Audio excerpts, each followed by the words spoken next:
Jews in the same way that the cartoon. I don't have a problem with cartoons. I'm a Muslim. Yes, it is. But you generalise about Muslims. No, I don't. I'm trying to talk about a specific case, but you're not interrupting me. No, you don't know the case.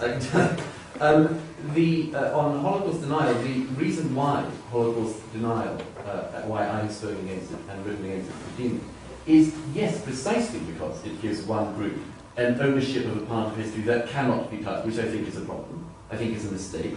Apart from anything else, because as always happens, other groups notice it. When Sikhs rioted outside Bejti, I was against that because I also knew if other groups came on this, and they will, if they succeed in this, other groups will come in. Lo and behold, Jerry Springer, the opera, more evangelical Christians want to do it. If you give people the idea that one group can have protected space, other groups will follow. Other groups will request the same thing. And we see this now with the Holocaust denial laws, with other groups wanting certain parts of their own history ring-fenced. The other thing is, of course, and just to bring on Timothy's point on this, and the point that Orwell made about this, is how much weaker it makes us as a society when we say there is something that cannot be said. And one of my favourite columns of Orwell's from Tribune in 1947 or 6, I think, is his description of what you would do if you met a flat earther. And he said, what mentally thinking about it, how would I do this? He said, I could probably do the horizon thing, and the ship sailing along it doesn't remain same. I could do certain things, but how would I actually explain to somebody that I know the Earth to be round? And what would I do if I met somebody who said, it's not flat, but it's cone-shaped? All these things are different. The point I'm trying to make is, we weaken ourselves. He says, of course, he'd have to have the worst thing of all. He recognises that he would have to say at some point, I can't explain why I know the Earth is round, but I know a man who can. This is a very useful thought demonstration to do, and this is the problem with Holocaust denial laws, is that they make us as a society no less. And I think, by the way, if you speak to certainly the younger generation of scholars now on the Second World War and the Holocaust, I would say, and I hope it's not preemptive fuddy-duddery, that they are knowing less than some of their predecessors for precisely this reason. That if you ring-fence ideas, if you ring-fence things in history, you don't have to know as much. What will these people do against David Irving? David Irving will know more than them. Because they haven't had to rub against this, they haven't had to try it out, they've been ring-fenced from offence. This is a terrible... Well, on that point, don't you think, and this is what I'm worried, this is what I'm slightly concerned about this discussion, that the discussion is, and I'm not surprised it came down this way, but the discussion is about Islam, Muslims, religion. The discussion is not about government, state, military, which for me are the much bigger threats. We can talk, I condemn and abhor those of my co-religionists who threaten Danish cartoonists with violence. They need to get a life. And I condemn that mad Somali axeman who broke into the house recently. I remember reading it and thinking, what a nutcase. But, and I'm not apologising here, that is not the same thing as governments across the West, for example, cracking down in all sorts of different ways on, for example, on free speech. You haven't mentioned at all, Douglas, nobody in the audience mentioned that more people have been killed, more journalists have been killed in the last few years by the United States military than by any radical Muslim in war zones. Journalists have been killed now by armed forces, whether it's Sri Lanka, whether it's Israel, whether it's America. That's a much bigger threat to free speech. Journalists being killed by armed forces of free countries. For me, that's a much, much bigger issue, but no one talks about it. Well, I mentioned that there's something dishonest in this, which is that, as far as I know, correct me if I'm wrong, but the British Army doesn't aim to shoot journalists. And the American Army doesn't seek the death of journalists. Well, that's debatable. Well, when they bomb an Al Jazeera headquarters, they have the coordinates for beforehand twice, and when journalists unions around the world condemn it, it's very easy for you to laugh it off. Why don't you say that to the wife of the journalist? Well, I'm perfectly happy to continue discussing this. I'm not speaking to anyone's wife about this. I'm discussing the following point, which is that, as far as I know, it is not British Army policy, maybe, to shoot journalists. What you seem to imply is something quite other than that. Now, people do get killed in war zones, that's true. And no one on this panel is arguing that they should. So I don't... Well, no one on this panel is arguing that they should be killed either. But the intention matters in these things. And the intention, when it comes to the people that we're talking about in relation to cartoons, is part of the problem. And not just of the individuals who do it, But you will not find a cleric, I would imagine, in Britain or America who would approve, for instance, or not fail to condemn such a killing.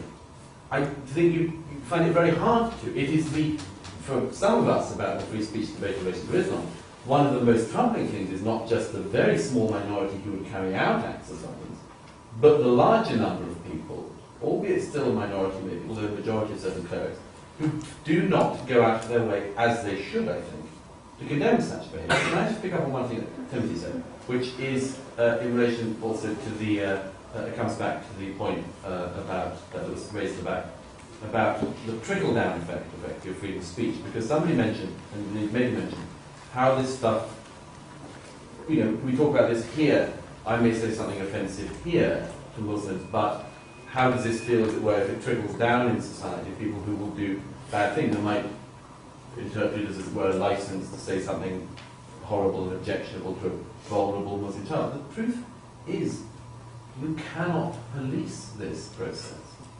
Because once you decide there are things that cannot be said because a thug or an unpleasant person of any variety is going to pick it up and mistreat it, you go in a very bad direction. There are quite enough stupid bigots in the world who are willing to interpret anything as incitement to violence. But do you really want to start saying that our laws on freedom of speech for everyone will be decided by these people? I don't think they can be. And the final thing on this, when it comes to offence and to being offended on this is sadly something we simply have to deal with. Every day in my adult life, I feel offence.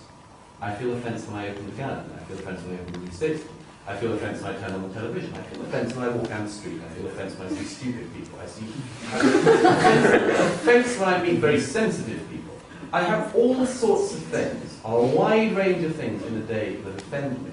But I do not believe that the way to stop that is for me or anyone who agrees with me to legislate that offence away. I said this when I reviewed Kenan Malik's pretty good book on the Fatwa of the Jihad about this, when a member of the Muslim Council of Britain, Najat Badlawala, said about the Rushdie case, he said, I didn't understand, he said, genuinely, as a teenager in North England, I didn't understand with satanic verses why we were being singled out.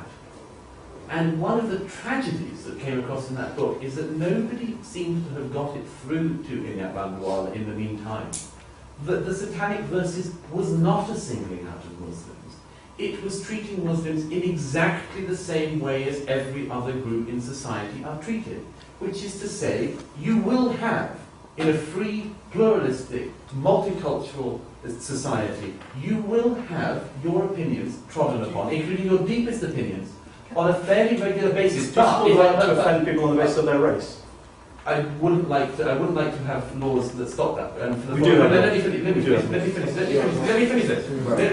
point. If I may finish this point, is that we have to be much better in society at explaining also to people who come to our society recently that having the right to be offended is one of the most fundamental rights we have, and that a society in which even your deepest, most deeply held convictions are trodden upon regularly are the only societies worth living.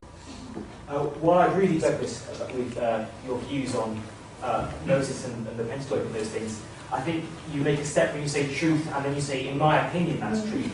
Well, I was trying to be more polite. Yes, no, I appreciate that, but it was still an opinion I thought not true. Anybody else want to just say something? Because I very much. Okay, you, then you. Well, just in the interest of not confirming Saeed's point, it's worth stating that the main Muslim organisations in the UK continuously publish press releases stating their condemnation of terrorist attacks and all sorts of attacks, including the ones on the cartoonists in Denmark. And the fact that someone like Douglas, who actually, seems to focus primarily on the Muslim community, doesn't seem to be aware of these or seems to ignore them, is actually a confirmation of my point, which is that Douglas is on a platform talking about how these things aren't happening. They are actually happening, but none of you are hearing about it, and that's the issue. Can I pick up that very quickly? No, you can't. I want to get the Your other free people. speech is being denied. I've just become a bit confused now about what offence is and what it means to be offended. Like walking down the street and being offended, I just don't understand how that compares to being offended. Like, I think so. I just want clarification. Anybody else just want to? Was there anybody else with their hand up? Okay. Okay. Quickly. Quickly, Holocaust denial, Timothy, could have gone on French, I'm sure, is that the moment the Holocaust denial laws suddenly passed here, clerics and people like Ahmadinejad in Iran always says, look, there are holy things in Europe they cannot say. How come they are allowed to cartoon the Prophet Muhammad, but they ban things? You see, they have holy things as well. It's a terrible, terrible rod for free society's backs. Secondly, the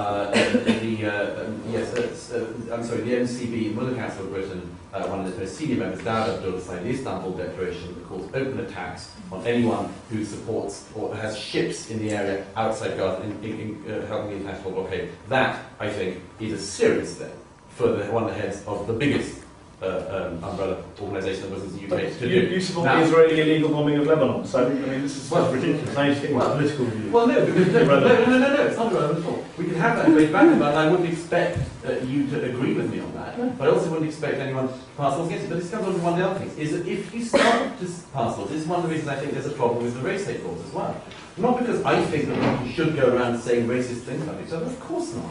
But I have to say, I'm not sure that it does make racists behave any better. I personally feel that if somebody is a racist, I'd rather I knew the fact. I'd rather that I knew what they thought about me. Yes. No, hang on. Okay, let's try it another way. This ties in with what the lady here. This is what the lady here said about walking down the street. Look, I've used this example many times, but let me give it to you fast. Very fast. If you're a gay man like me and you walk down the streets of Britain hand in hand with your boyfriend, there are about 3 streets in Britain you will not get abuse, I can guarantee it. It's much worse than a lot of the abuse that people talk about routinely as being offensive. Now, let me pick up on this. I don't think that people who shout certain things at me should be criminalised. And if they're bigoted homophobes, I want to know they are. And I'd much rather live in a society where I knew that than I cover them over and they hid behind me. I want to bring in you, and then you. Well, my point quickly is that when he calls you offence, can we hear someone else speak? I'm not surprised, but I am disappointed that the entire debate is about Muslims and Islam, because in sensibility, I do think there are huge issues, as the UN has pointed out, about libel laws. The Culture Select Committee has just published a report today about the balance all being wrong in our libel laws. That rich people could come here and shut up novelists, journalists, editors. We don't hear anything about that. These are huge issues, anti-terror laws, locking up people on the basis of what they say. For example, in Luton recently, no matter how abusive. These are huge issues, and we don't talk about them. Instead, we talk about Muslims. And while I accept Timothy's point, that, and perhaps I'm happy to apologise or rephrase if you thought I was understating. Not at all. It's disgusting that Muslims threaten non-Muslims with violence, but at the same time, it's also disgusting that there is an entire cadre of journalists, columnists, who abuse Islam and Muslim every day freely without any death threats whatsoever, without any threats to their career, let alone death threats. And I just think we have to get everything in proportion. We have to get offence in proportion. This idea, you made the point of walking down the street, I think this is absurd, and to use your phrase, trite, to say that you're offended by what you read in The Guardian, and compare that to how Muslims felt about the cartoons and their attack on their Prophet, who Muslims regard as more important. I love the Prophet more than I love my own 2-year-old child. You'll never understand that. I don't expect you to, that's fine. But to compare the two is nonsense, and it is trite, because the only valid point you've made tonight is that you as a gay man get homophobic abuse. And you're right, and you shouldn't. And the idea that you get it from The Guardian or The New Statesman is absurd. So this idea that you're offended by that, that's the only point you can make a legitimate point of. You cannot tell me that I don't mind racism. Sorry. Yes, I do. On racism, I do have deeper feelings than Douglas. You're white, I'm brown, I'm the minority, we're the ones who suffer racism. I'm fed up of people telling me, it's fine to be racist, I want to hear what a racist is. I don't. Yes, you did. You said, I want to hear if someone is a racist. You said, well, those are your words. Know if they're racist. Yes, well, I don't. I'd rather they keep their racist views to themselves. I'm glad we live in a Britain now where racist people do keep their views to themselves, apart from the racists and the BNP who use religion as a cover, and that's a real problem, even if the religious law is not the right thing to do. There are huge problems in our society. It makes no sense, and it's you who are being dishonest to say it's all about Islam and Muslims.